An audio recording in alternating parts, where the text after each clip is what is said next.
Dear class, welcome to American National Government. We are reading the Communist Manifesto, published in 1848 by Karl Marx and Frederick Engels. Why are we reading this book? So first, look inside the syllabus for the schedule of readings assignments. You'll see a link on Marxist.org for the book.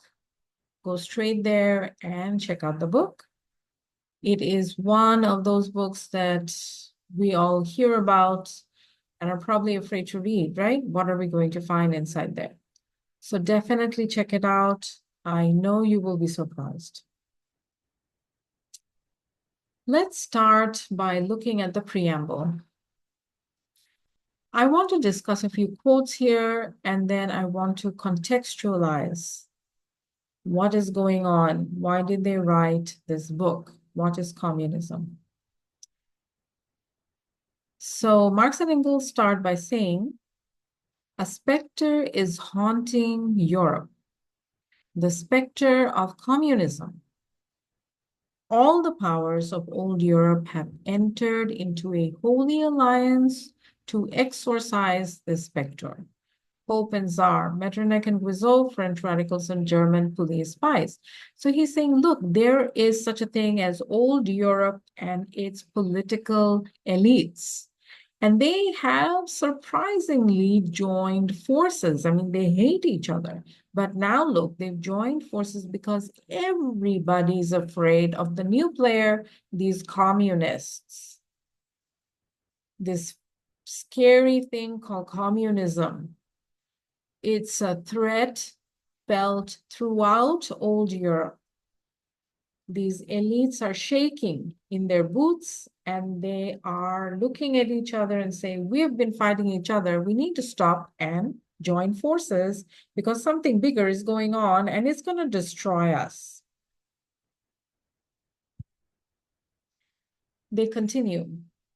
Where is the party in opposition that has not been decried as communistic by its opponents in power? Where is the opposition that has not hurled back the branding reproach of communism against the more advanced opposition parties, as well as against its reactionary adversaries? So here, the old elites are, still fighting amongst each other. They call each other names, right? But what we see is that communism has become a household name. Even if it's a derogatory word for some, it has become popular lingo. Name calling is going on, but it's an established idea. And this is the middle of the 1800s. So communism has been around for at least a decade or two for things to become so normal. Don't you think? So Marx and Engels continue. Two things result from this fact. One, communism is already acknowledged by all European powers to be itself a power, which is what we just talked about, right? And two, it is high time that communists should openly, in the face of the whole world, publish their views, their aims, their tendencies, and meet this nursery tale of the specter of communism with a manifesto of the party itself. So they're saying enough of this, ghost stories about communism. Let's talk about political views, opinions, directions. Where are we? What are our goals? Let the people hear it.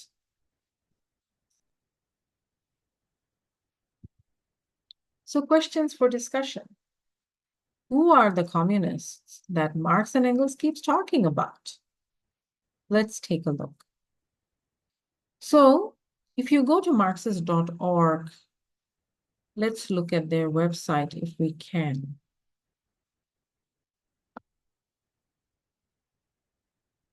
Look at this. So here's a picture of Marx in the middle. Let's click on English. Let me actually share this with you. if I have not already.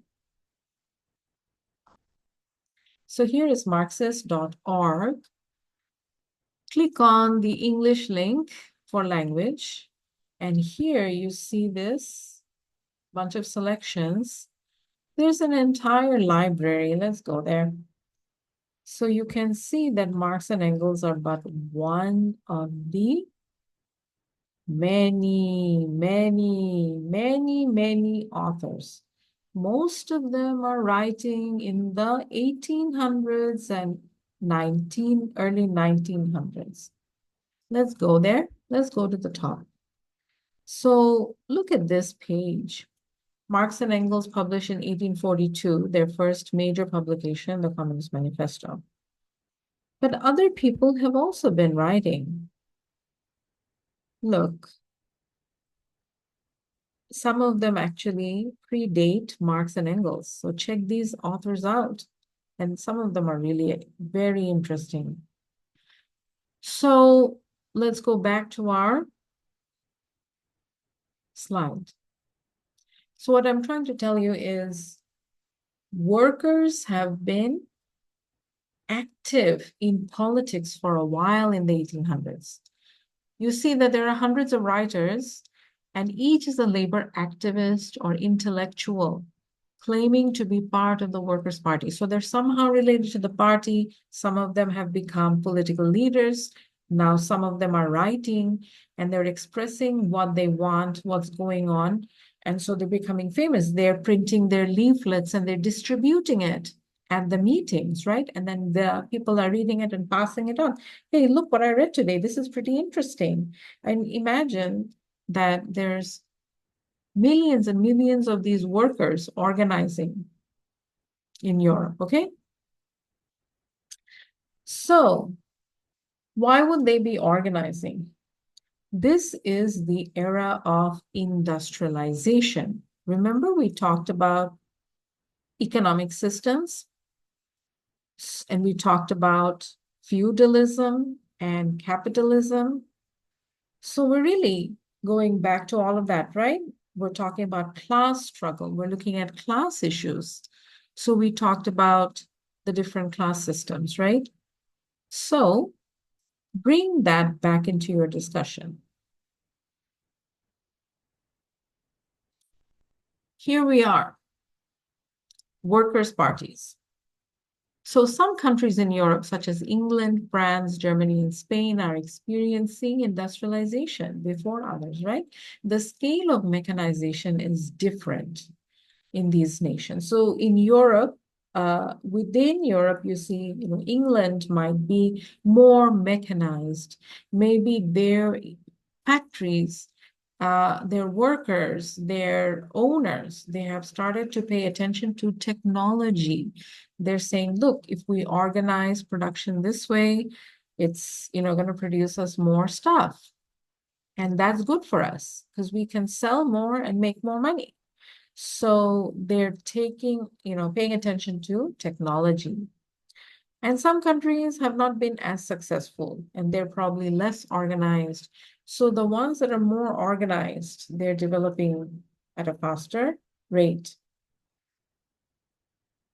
More so, the industries are getting the support of states and banks.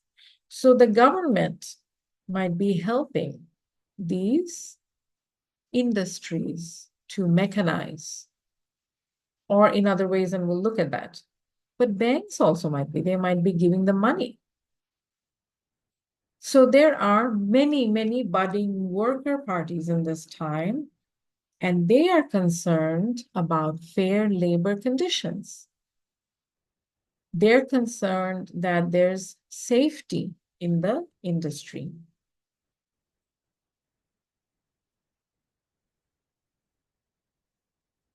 So conditions of the time, we are no longer in Adam Smith's small factories where people sit down on the floor and hammer and nail leather together to make shoes. We are now using more advanced machines, steam engines, and the industrial setup is more dangerous as well. So state support to capitalists might be in these forms. Police support to factory owners against protesting workers. What if workers have a strike? What if they are protesting in the street? What if they start to attack the factory, right? So police support the factory owners. Police might get kickbacks for such support, right? The state might have policies to help factories. For example, don't pay taxes this year. Here's some government deals. Take it. Your company gets the deal. So all kinds of state support start to happen in this time.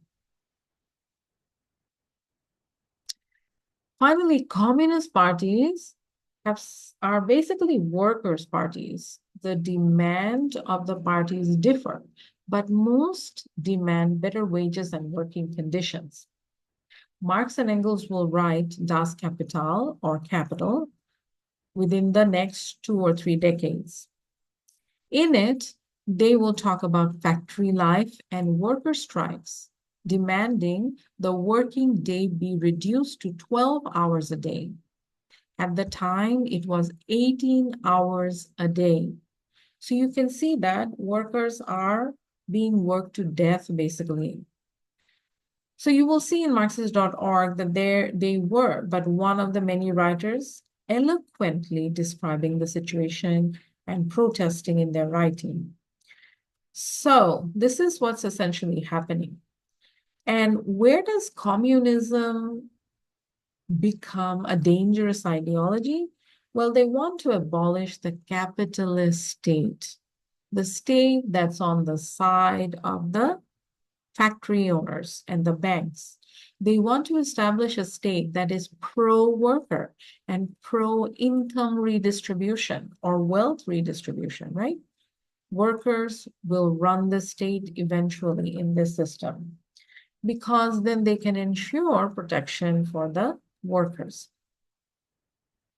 In some ways, then, we are talking about government by the people, of the people, and for the people, right? So we are trying to displace all these authoritarian systems where you have the czars and you have the kings and you have these police states, right? Or capitalist states in this case, where you are, in favor of protecting industry and you're basically beating up the workers that are protesting or don't want to come to work. So I am going to stop here. The rest of the slides are basically more and more quotes. I want you to read this very well. Okay, so read the book. Let's stop here for now.